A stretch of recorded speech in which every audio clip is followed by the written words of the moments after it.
How do you think Nuneaton fares to other towns in Warwickshire County Council?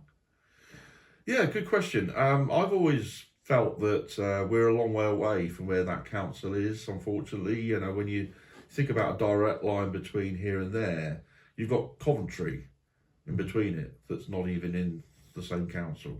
So we could be quite easily forgotten about, I'm afraid, I feel.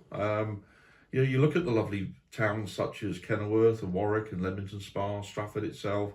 They're all picture postcard places, lovely, really nicely looked after and so on. That costs money to maintain that type of appearance. And I'm sure there's a lot of pride in them as far as Warwickshire County Council is. And we should be proud of them as well, being part of the same council. However, I do feel that therefore Nuneaton is probably dealt a little bit of a short straw on this one. We're conveniently a little bit further away from them all. We've got this sort of old sort of workhouse type of background in our heritage. Nothing to be ashamed of there, of course.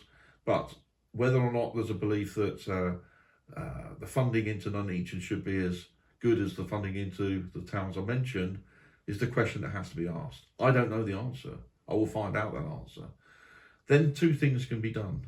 From my position as MP, the first thing is to make sure that the Warwickshire County Council is given the biggest fund that it possibly can get, and that will be from aggressive lobbying within the House of Commons to ensure that happens.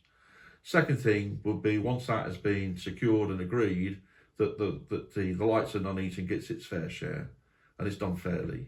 So we can actually see some of those improvements being applied to our town.